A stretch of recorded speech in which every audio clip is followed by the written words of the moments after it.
Hi everyone, ഇന്ന് നമുക്കൊരു mango jam തയ്യാറാക്കിയാലോ. മാമ്പഴം ധാരാളമുള്ള ഈ സമയത്ത് അധികം വരുന്ന മാമ്പഴം പാഴായി പോകാതെ നമുക്കത് ജാം ഉണ്ടാക്കി സൂക്ഷിച്ച് വയ്ക്കാം.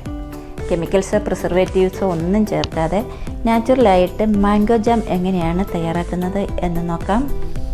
ഒട്ടും വൈകാതെ തന്നെ നമുക്ക് വീഡിയോയിലേക്ക് പോകാം. Welcome to LS kitchen. അതിനായിട്ട് ഇവിടെ എടുത്തിരിക്കുന്നത് നന്നായി പഴുത്ത 3 മാങ്ങപ്പഴമാണ്.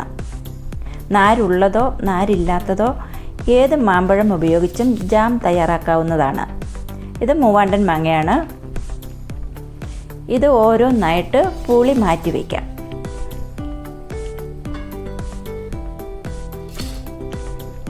ഇനി ഒരു നൈഫ് ഉപയോഗിച്ച് ചെറുതായി കട്ട് ചെയ്ത് ഒരു സ്പൂൺ ഉപയോഗിച്ച് ഇങ്ങനെ സ്കൂപ്പ് ചെയ്തെടുക്കാം. ഇങ്ങനെ ചെയ്യുമ്പോൾ ഒട്ടും തൊലിയില്ലാതെ എല്ലാ പീസും കിട്ടുന്നതാണ്. അങ്ങനെ എല്ലാ പീസും എടുത്തിട്ടുണ്ട്. ഇതിനി ഒരു മിക്സിയുടെ ജാറിലേക്ക് ഇട്ട് കൊടുക്കാം. എന്നിട്ട് നന്നായി അരച്ചെടുക്കണം. ഇതിലേക്ക് ഒട്ടും വെള്ളം ചേർക്കേണ്ട ആവശ്യമില്ല. നന്നായി അരച്ചെടുത്തിട്ടുണ്ട്. ഇനി ഒരു ചൂട് കട്ടിയുള്ള പാത്രം അടുപ്പത്ത് വയ്ക്കാം.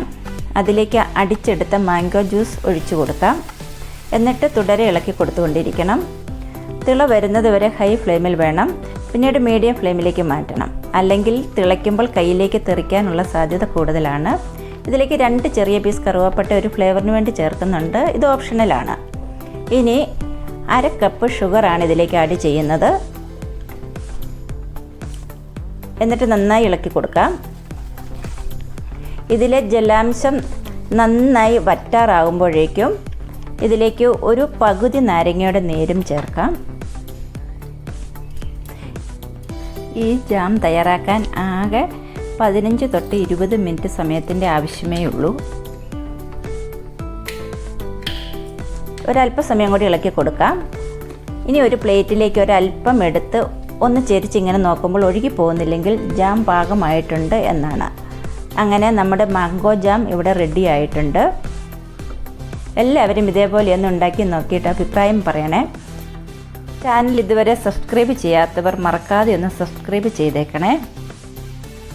ഈ ജാം ബ്രെഡിനും ചപ്പാത്തിക്കും അപ്പത്തിനും ദോശയ്ക്കും ഒപ്പം കഴിക്കാൻ വളരെ നല്ലതാണ്. കുട്ടികളുള്ള വീടുകളിൽ ഇത് വളരെ ഉപകാരപ്പെടും. നന്നായി തണുത്തതിന് ശേഷം കഴുകി ഉണക്കിയ ചില്ല് ഭരണിയിലാക്കി ജാം ഫ്രിഡ്ജിൽ സൂക്ഷിക്കാവുന്നതാണ്. 2 മാസത്തോളം കേടാവാതെ യൂസ് ചെയ്യാം. ഈ വീഡിയോ ഇഷ്ടമായാൽ ലൈക്ക് ചെയ്യാനും ഷെയർ ചെയ്യാനും മറക്കല്ലേ. ഇനിയും മറ്റൊരു റെസിപ്പിയുമായിട്ട് വീണ്ടും വരാം. Thank you.